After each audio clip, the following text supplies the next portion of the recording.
최근 한반도 전쟁 가능성이 거론되는 상황에서 만약 전쟁이 일어날 경우에 우리 국민들은 어떻게 행동을 해야 할까?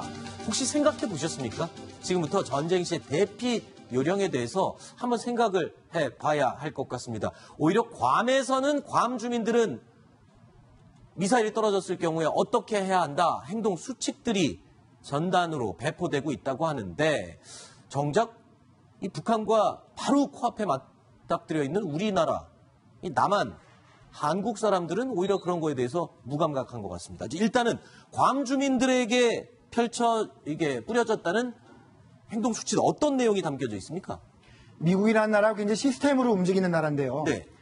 저도 3년 동안 특파원으로 있었습니다만 모든 위험에 대해서 사전에 대비를 합니다. 네. 그래서 그 위험을 최소화할 수 있는, 피해를 최소화할 수 있는 그 훈련을 몸에 익히게 하는 건데요. 네. 이번 괌에 대해서도 북한이 공격하겠다고 하니까 네. 괌 주정부에서 괌 주민들에게 비상행동 수칙을 나눠준 거죠. 네. 그래서 정말 북한이 미사일로 괌을 공격했을 때 우리 주민들이 어떻게 안전하게 네. 자신의 신체를 보호해야 되느냐라는 것들이 담겨 있습니다. 뭐 주요 내용들이 오늘 언론에 소개가 됐는데요. 뭐 섬광이나 폭발로 인한 화염을 쳐다보지 마세요. 왜냐하면 눈이 멀 수 있습니다. 네. 그리고 무조건 콘크리트 구조물로 대피해서 하루 24시간 동안 머무르세요. 네. 뭐 이런 여러 가지 굉장히 구체적인 그런 가이드들이 나와 있습니다. 사실 이런 내용들은요, 우리나라에서도 민방위 훈련을 적극적으로 관심 있게 받아본 사람들은 기억할 만한, 저도 학교 다닐 때 다 배웠던 그런 수칙들인데, 글쎄요, 요즘 이런 거에 대해서 좀 무감각해지지 않았는지 한번 생각해 봐야 될 것 같습니다. 우리나라에서도 이 전쟁이 일어날 경우 또는 북한의 기습 공격이 벌어졌을 경우, 우리 남한을 향한 기습 공격이라고 하면 이 장사정포나 단거리 미사일 공격이 가능성이 높을 것 같은데, 길을 걸어가다가 그냥 낮에 길을 걸어가다가 공습 사이렌이 울렸다. 이게 실제 상황이다. 그럼 제일 먼저 뭘 어떻게 해야 되는 겁니까, 심 차장? 일단 말씀하신 것처럼 장사정포가 오든 뭐가 오든 5분 안에 폭격이 됩니다. 네. 그렇기 때문에 이 모든 행동들이 5분 이내에 이루어져야 한다는 점이 굉장히 중요한데, 일단 이론부터 말씀을 드리면 네. 뭐 길 가다가 만약에 공습 사이렌이 울린다 그러면 무조건 지하로 가야 됩니다. 지하 대피소로 신속히 이동을 해야 되고요. 엘리베이터 같은 것들을 이용하면 안 되고 계단을 반드시 이용해야 됩니다. 그리고 승용차 같은 경우에는 다른 주요 차량들이 군안 차량이라든지 이런 것들이 지나갈 수 있기 때문에 키를 일단 꽂아두고 대피하는 게 중요한데, 말씀하신 것처럼 어떤 포가 날아오든 5분 안에 결론이 납니다. 네. 그렇기 때문에 이 모든 행동을 잘 숙지를 하고, 사실 네. 우리가 남북이 대치 중이고 정말 핵에 미친 김정은이 북에 있다는 사실을 잊지 않고 늘 어떤 가이드라인 같은 것들을 숙지를 하고 있어야 마땅한데, 네. 그조차도 사실은 그 부분에 대해서는 일어나지 않을 것이다라고 그냥 늘상 생각하고 있기 때문에 사실 굉장히 먼 얘기처럼 들리는 게 사실입니다. 궁금한 게 있습니다. 지금 제가 궁금한 게요. 우리나라 국민들 78%가 지하 대피소가 어디 있는지 모른다고 합니다. 실제 설문조사에서 지하 대피소가 어디죠? 라고 물었다고 합니다. 자, 그런데 여기 지금 말씀하실 때 심 차장이 포격이 시작되면 5분 안에 지하 대피소로 이동해라. 그런데 지하 대피소가 어딘지를 모르는데 어떻게 그러니까요. 이동을 합니까? 그럼 어디로 네. 가라는 소리입니까? 양철 네. 변호사님 아세요 혹시? 일단 주변에 네. 자주 다니는 곳, 뭐 집이든 직장 근처든지 간에 어디에 지하 대피소가 있는지 국민재난안전 포털 같은 데 검색을 한번 해보시는 게 필요할 것 같고요. 네.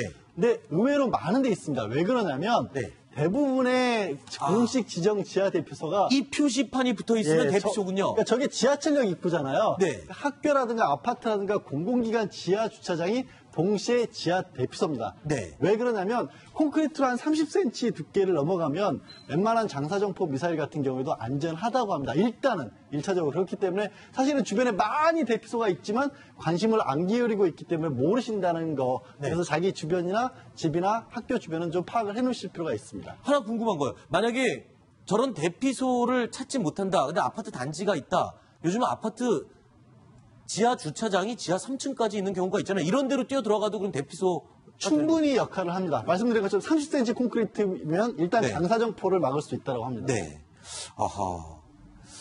그러면은 이 지하로 대피소로 들어가면 그래도 거의 뭐 문이 닫히는 것도 아니고 그냥 뚫려 있지 않습니까? 그럼 거기 그냥 들어가면 무조건 안전하긴 안전한 건가요? 일단은 핵무기가 세 가지로 피해를 주는 거 아닙니까? 네. 방사선하고 네. 바람과 열이거든요. 네. 그러니까 일단은 이 지하로 대피하게 되면 방사선 피해를 막을 수가 있습니다. 그다음에 강력한 바람도 막을 수가 있죠. 네. 그다음에 이제 열의 문제인데 열도 일단 피할 수가 있습니다. 아하. 그러나 이제 다만 핵탄두가 떨어져 있는데 반경 500m 내에는 거기서는 뭐 아하. 생명체가 존재할 수가 없기 때문에 그렇군요. 그 밖에 지역에 있는 사람들은 지하로 대피하면은 생존 확률이 상당히 높습니다. 알겠습니다. 자, 그럼 대피를 했다 칩시다.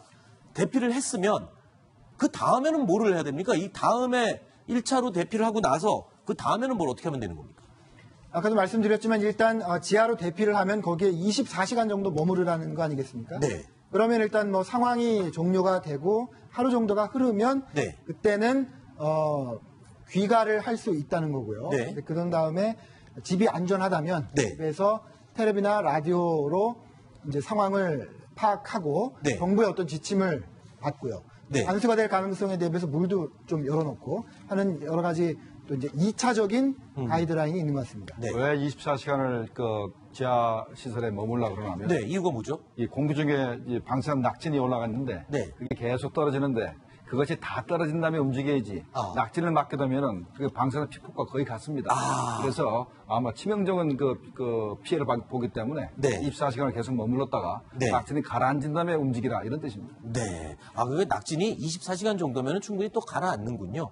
자, 그리고 이 핵무기 공격을 받았을 때 얘기를 하겠습니다. 괌 주민들에게 뿌려진 그런 이 행동 수칙하고 똑같습니다. 내용은 똑같아요. 폭발 반대쪽으로 엎드린 후에 눈과 귀를 막아야 한다. 방사능과 낙진의 최대한 먼 콘크리트 건물 안으로. 자, 이래서 지하 건물로 들어가라는 얘기였군요. 근데 우리 이 준비를 하다가 우리 제작진들이 저한테 물어보더라고요.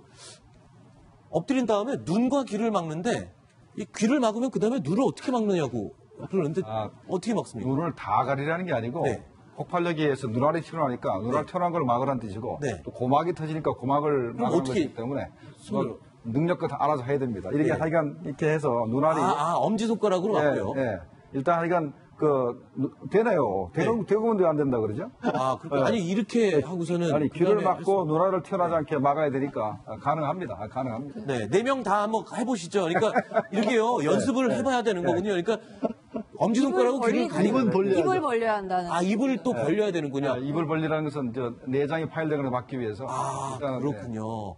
알겠습니다. 아니 이거는 해보지 않으면은 당황하면은 사람들이 훈련이 돼 있지 않으면은 못하기 마련이거든요. 그러니까 아까 어떻게 보면 좀 우스꽝스럽게 느끼시기는 모르지만 당황하니까 귀 막고 그 다음에 눈을 어떻게 가리지 이런 상황이 생길 수도 있다라고 저는 충분히 생각을 합니다. 그래서 제가 말씀을 드린 겁니다. 알겠습니다. 자, 세 번째 이야기까지 살펴봤고요. 여기서 김정국 실장님 그리고 신석호 부장 두 분은 얘기를 듣도록 하겠습니다. 다음에 또 모시겠습니다. 고맙습니다. 자, 생방송으로 함께 하고 계십니다. 뉴스탑 10 세 가지 이야기 살펴봤고 네 번째 소식 저희가 8위로 꼽아봤는데요. 다음 내용 확인해 보시죠.